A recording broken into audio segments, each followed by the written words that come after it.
Hi, my name is Isabella McCulloch. I'm 15 years old and I am from Richmond, BC, and some things I like to do in my spare time is theater, read and write books, and listen to music. Two of my favorite artists is The Cure and Nine Inch Nails.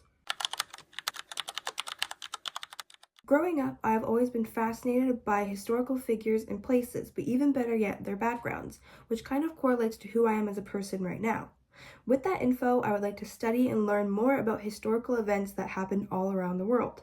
And with this award, that would help broaden my experiences with seeing these places up close. I'm someone who loves asking questions and trying to understand history beyond dates and events, especially the human stories behind them.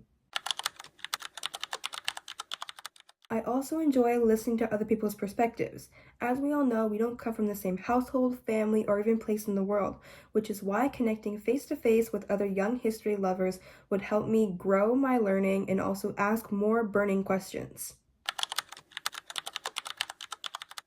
One topic that I'm really passionate about comes from the First World War, and it's actually about the Battle of Vimy Ridge.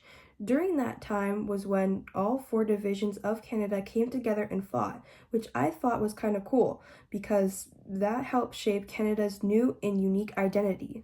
The thing that interests me about the Battle of Vimy Ridge was not about the military success, but rather the human portion of it too.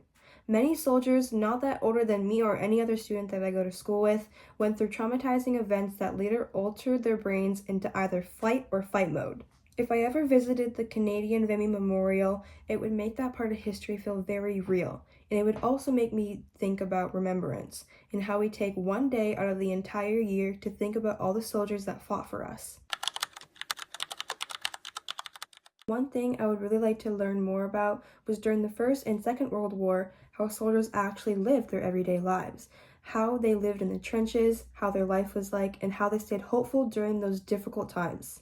And one other thing that I think is really eye-opening and inspiring is being able to stand on the same land that World War I and World War II soldiers got to see and look at and see the same things that we all do every day. And I would also like to think about who they were and what their impact was on Canada now as a nation.